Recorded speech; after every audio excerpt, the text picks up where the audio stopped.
Angle of Odd. It was a chilly November afternoon. I had just consummated an unusually hearty dinner, of which the dyspeptic truff formed not the least important item, and was sitting alone in the dining room with my feet upon the fender and at my elbow a small table which I had rolled up to the fire, and upon which were some apologies for dessert with some miscellaneous bottles of wine, spirit, and liqueur.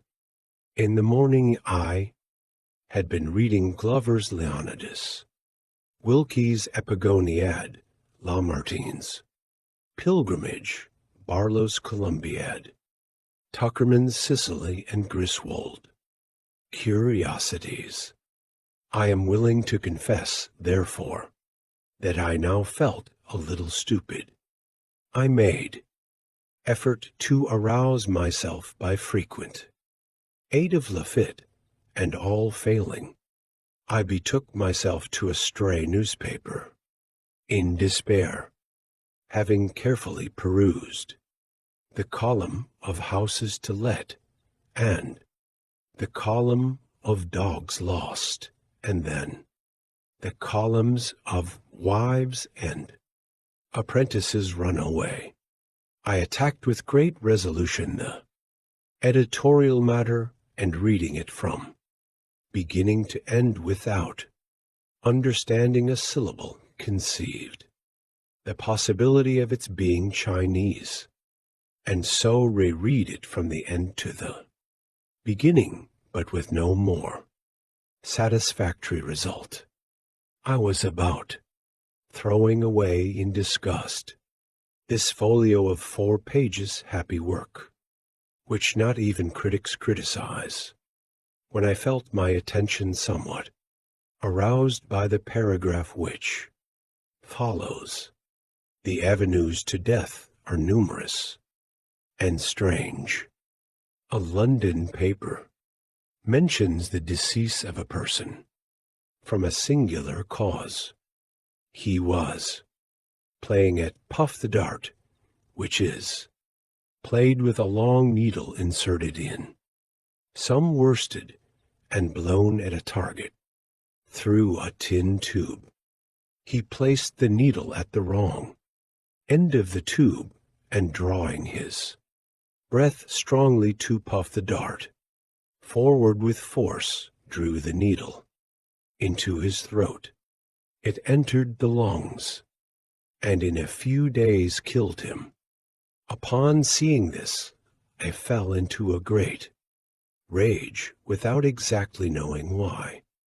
This thing, I exclaimed, is a contemptible falsehood, a poor hoax, the lees of the invention of some pitiable penny a liner of some wretched concocter of accidents in cocaine. These fellows, knowing the extravagant gullibility of the age, set their wits to work in the imagination of improbable possibilities, of odd accidents as they term them, but to a reflecting intellect like mine I added in parenthesis, putting my forefinger unconsciously to the side of my nose, to a contemplative understanding such as I myself possess. It seems evident at once that the marvelous increase of late in these odd accidents is by far the oddest accident of all. My own part, I intend to believe nothing henceforward that has anything of this singular about it. Mein Gott, denn vad voul you bees? For dat, replied one of the most remarkable voices I ever heard. At first I took it for a rumbling in my ears, such as a man sometimes experiences when getting very drunk. But upon second thought, I considered the sound as more nearly resembling that which proceeds from an empty barrel, beaten with a big stick, and, in fact, this I should have concluded it to be but for the articulation of the syllables and words.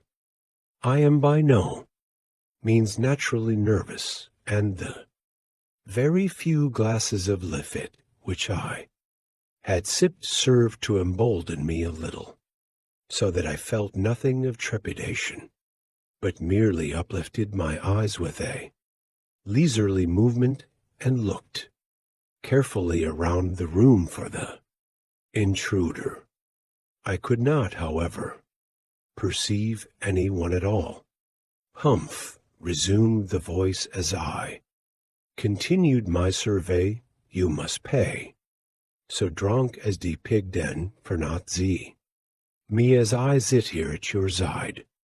Hereupon I bethought me of looking immediately before my nose, and there, sure enough, confronting me at the table sat a personage, nondescript, although not altogether indescribable.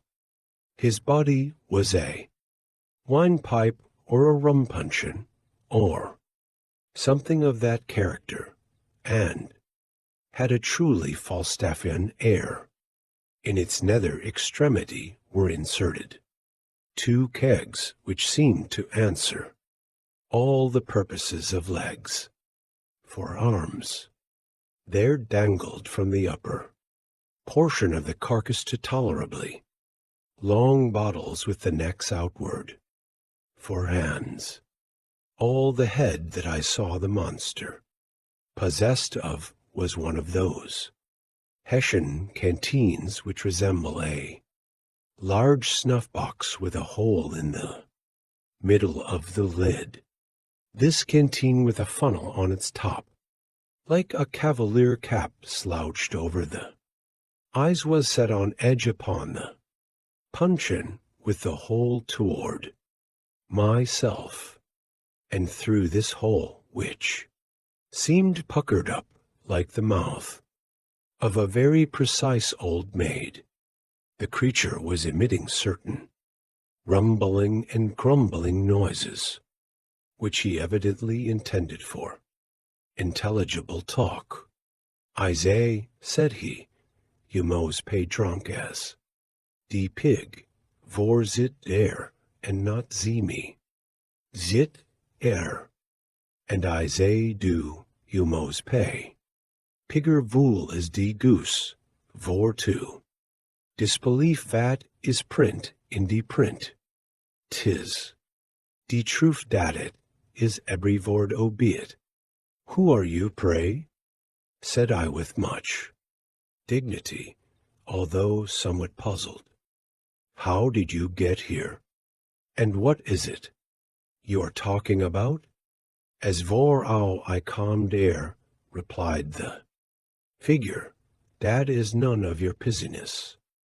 And as vor vat I be talking about, I be talk about vat I tink proper. And as vor who I be, vy dat is the very ting I comed here for to let you see for yourself. You are a drunken vagabond," said I, "and I shall ring the bell and order my footman to kick you into the street. He, said the fellow, who, that you can't do, said I. "What do you mean?" "I can't do what?" "Ring de bell," he replied, attempting a grin with his little villainous mouth. Upon this, I made an effort to get up, in order to put my threat into execution, but the ruffian just reached across the table very deliberately, and hitting me a tap on the forehead with the neck of one of the long bottles, knocked me back into the armchair from which I had half arisen. I was utterly astounded, and for a moment was quite at a loss what to do. In the meantime, he continued his talk. "You Z," said he, "it is te best for. Zit still. And now you shall know who I pay. Look at me. Z. I am T angel of T odd, and odd enough too, I ventured to reply. But I was always under the impression that an angel had wings. T-wing, he cried, highly incensed.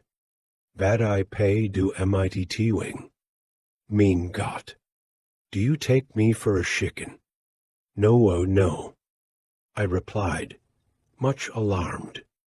You are no chicken, certainly not. Well, then, zit still and behave yourself, or I'll rap you again mid me. Vist. It is T chicken ABT wing, und T owl ABT wing, and T imp ABT wing, and T head Teufel ABT wing. T angel AB, not T wing, and I am T angel of T odd, and your business with me at present is my business, ejaculated the thing. By that a low-bred puppy you mos pay, vor to ask a gentleman, und an angel about his business. This language was rather more than I could bear even from an angel. So, plucking up courage, I seized a salt cellar which lay within reach, and hurled it at the head of the intruder. Either he dodged, however, or my aim was inaccurate, for all I accomplished was the demolition of the crystal which protected the dial of the clock upon the mantelpiece. As for the angel, he evinced his sense of my assault by giving me 2 or 3 hard, consecutive raps upon the forehead. As before, these reduced me at once to submission, and I am almost ashamed to confess that either through pain or vexation there came a few tears into my eyes. Mean Gott, said the angel of the odd, apparently much softened at my distress. Mean Gott, T-man is Eder fairy drunk or fairy zari. You mos not drink it so strong, you mos. Put tea water in tea wine. Here drink dis like a good veller, and don't cry. Now don't. Hereupon the angel of the odd replenished my goblet, which was about 1/3 full of port, with a colorless fluid that he poured from one of his hand bottles. I observed that these bottles had labels about their necks, and that these labels were inscribed Kirchenschur. The considerate kindness of the angel mollified me in no little measure, and aided by the water with which he diluted my port more than once, I at length regained sufficient temper to listen to his very extraordinary discourse. I cannot pretend to recount all that he told me, but I gleaned from what he said that he was a genius who presided over the contretemps of mankind, and whose business it was to bring about the odd accidents which are continually astonishing the skeptic. Once or twice, upon my venturing to express my total incredulity in respect to his pretensions, he grew very angry indeed, so that at length I considered it the wiser policy to say nothing at all, and let him have his own way. He talked on, therefore, at great length, while I merely leaned back in my chair with my eyes shut, and amused myself with munching raisins and filliping the stems about the room. But by and by the angel suddenly construed this behavior of mine into contempt.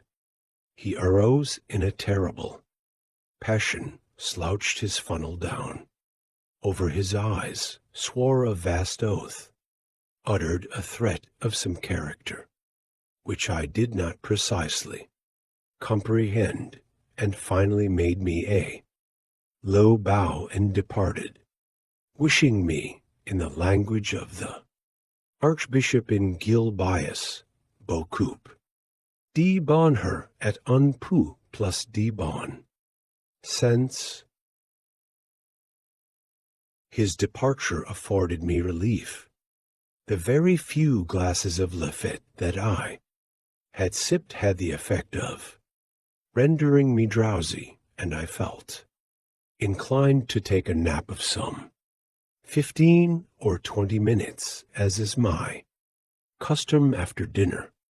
At 6, I had an appointment of consequence, which it was quite indispensable that I should keep.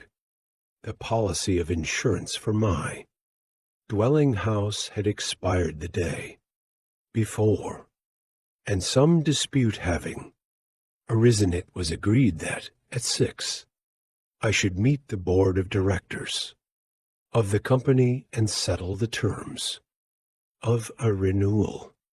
Glancing upward at the clock on the mantelpiece, for I felt too drowsy to take out my watch, I had the pleasure to find that I had still 25 minutes to spare.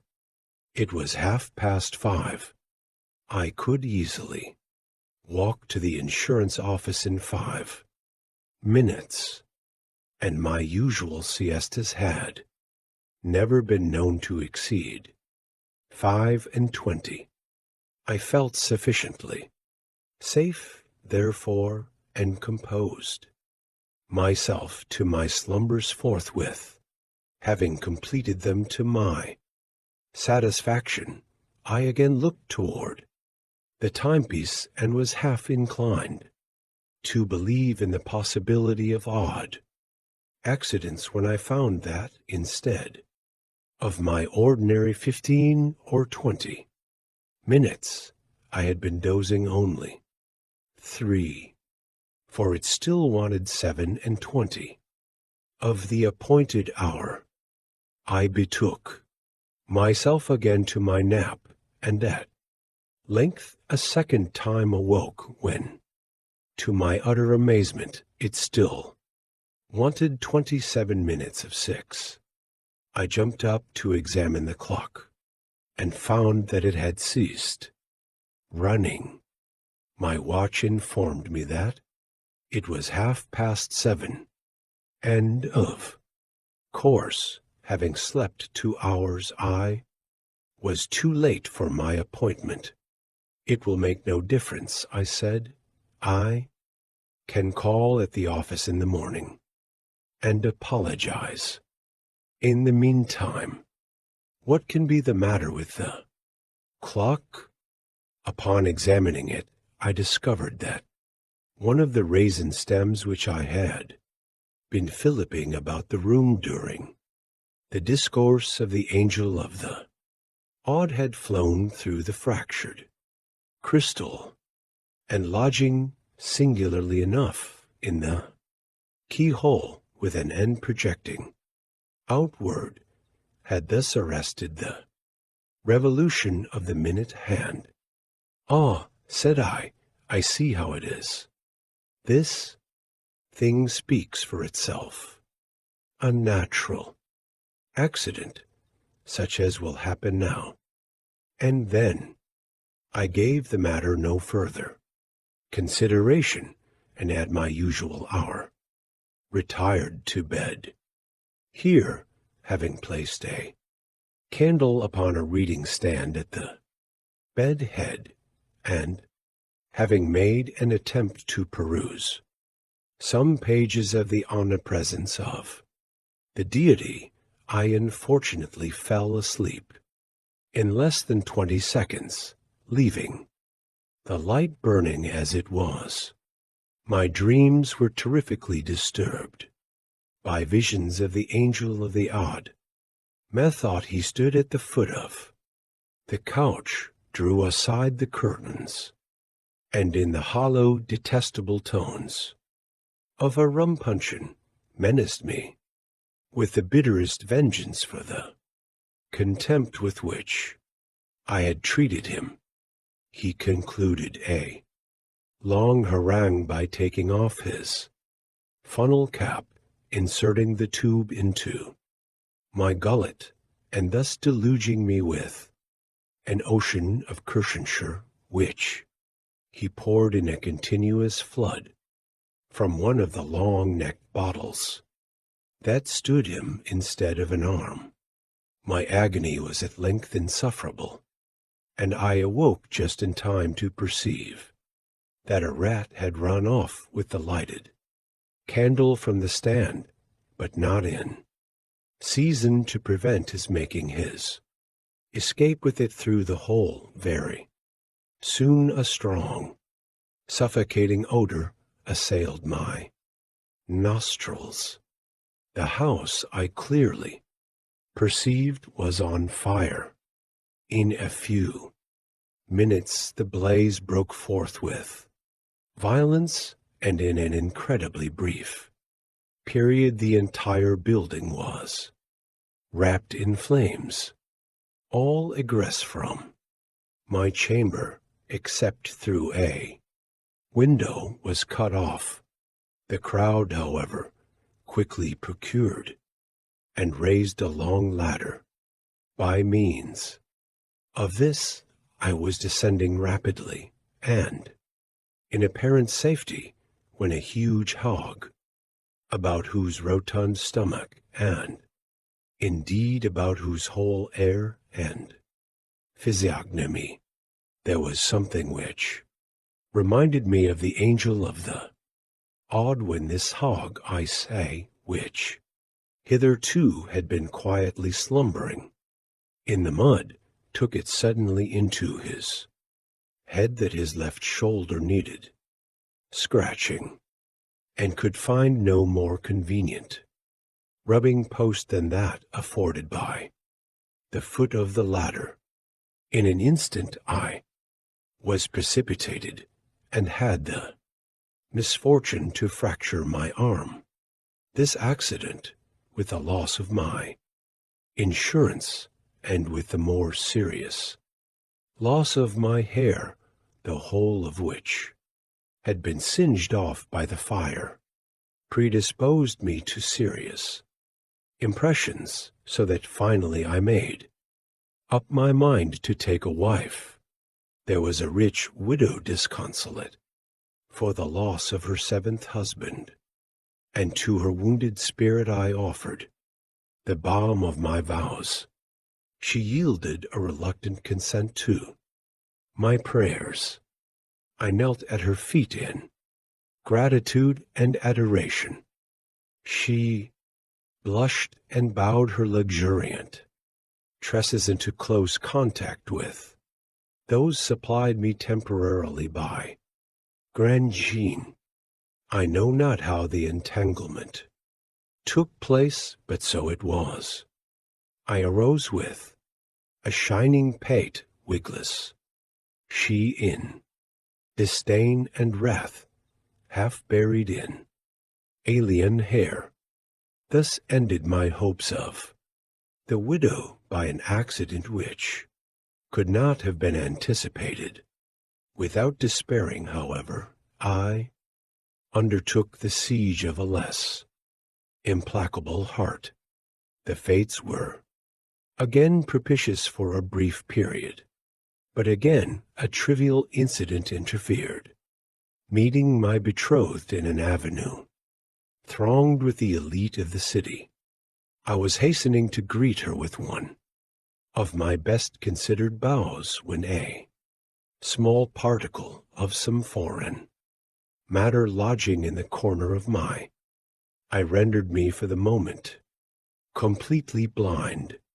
Before I could recover my sight, the lady of my love had disappeared, irreparably affronted at what she chose to consider my premeditated rudeness in passing her by ungreeted, while I stood bewildered at the suddenness of this accident, which might have happened, nevertheless, to anyone under the sun. And while I still continued incapable of sight, I was accosted by the angel of the odd, who proffered me his aid with a civility which I had no reason to expect. He examined my disordered eye with much gentleness and skill, informed me that I had a drop in it, and whatever a drop was took it out, and afforded me relief. I now considered it high time to die, since fortune had so determined to persecute me, and accordingly made my way to the nearest river, here divesting myself of my clothes, for there is no reason why we cannot die as we were born. I threw myself headlong into the current, the sole witness of my fate being a solitary crow that had been seduced into the eating of brandy-saturated corn, and so had staggered away from his fellows. No sooner had I entered the water than bird took it into his head to fly away with the most indispensable portion of my apparel, postponing, therefore, for the present, my suicidal design. I just slipped my nether extremities into the sleeves of my coat, and betook myself to a pursuit of the felon with all the nimbleness which the case required, and its circumstances would admit. But my evil destiny attended me still, as I ran at full speed, with my nose up in the atmosphere, and intent only upon the purloiner of my property. I suddenly perceived that my feet rested no longer upon terra firma. The fact is, I had thrown myself over a precipice, and should inevitably have been dashed to pieces but for my good fortune in grasping the end of a long guide rope which depended from a passing balloon. But for a long time I exerted myself in vain. Either the fool could not, or the villain would not perceive me. Meanwhile the machine rapidly soared, while my strength even more rapidly failed. I was soon upon the point of resigning myself to my fate, and dropping quietly into the sea, when my spirits were suddenly revived by hearing a hollow voice from above, which seemed to be lazily humming an opera air. Looking up, I perceived the angel of the odd. He was leaning with his arms folded over the rim of the car, and with a pipe in his mouth, at which he puffed leisurely, seemed to be upon excellent terms with himself and the universe. I was too exhausted to speak, so I merely regarded him with an imploring air for several minutes. Although he looked me full in the face, he said nothing. At length, removing carefully his meerschaum from the right to the left corner of his mouth, he condescended to speak. "Who pay you?" he asked, "and What der Teufel you pay do dare? Double quotes to this piece of impudence, cruelty, and affectation I could reply only by ejaculating the monosyllable, help, help, echoed the ruffian, not I. Dare, is tea pottle help yourself unpay. Damned. With these words he let fall a heavy bottle of Kirchenshire, which, dropping precisely upon the crown of my head, caused me to imagine that my brains were entirely knocked out. Impressed with this idea, I was about to relinquish my hold and give up the ghost with a good grace when I was arrested by the cry of the angel who bade me, hold on, hold on. He said, don't pay in. T. Uri don't. Will you pay take D. Otter pottle, or avenue you pay got zober. Yet, and come to your senses? I made haste hereupon to nod my head twice once in the negative, meaning thereby that I would prefer not taking the other bottle at present, and once in the affirmative, intending thus to imply that I was sober and had positively come to my senses. By these means I somewhat softened the angel. Und you pelif 10? He inquired, at tea last? You pelif 10 in tea. Possibility of tea odd. I again nodded my head in assent. Und you avenue pelif in me, tea angel love. Tea odd. I nodded again. Und you acknowledge. Tat you pay tea blind drunk and tea fool. I nodded once more. Put your right hand into your left.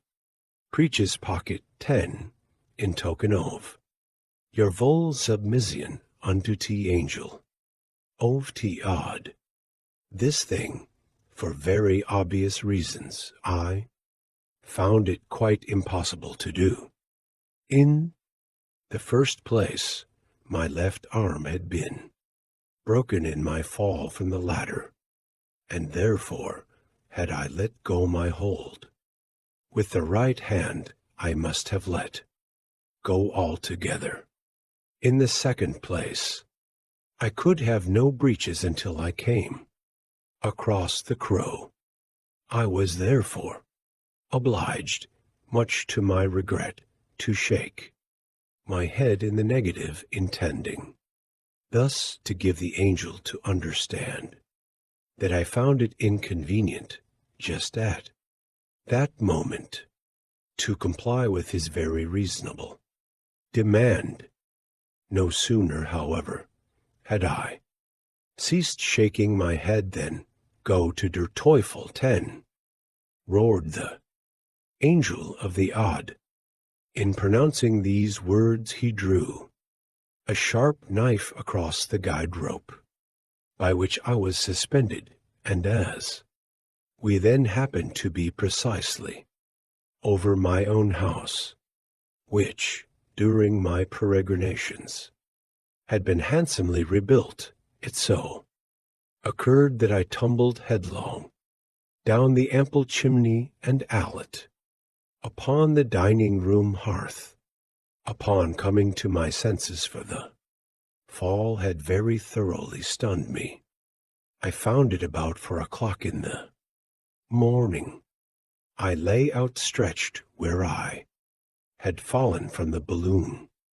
My head grovelled in the ashes of an extinguished fire, while my feet reposed upon the wreck of a small table, overthrown and amid the fragments of a miscellaneous dessert, intermingled with a newspaper, some broken glasses and shattered bottles, and an empty jug of the Schiedam. Kirchenshire, thus revenged, himself the angel of the odd,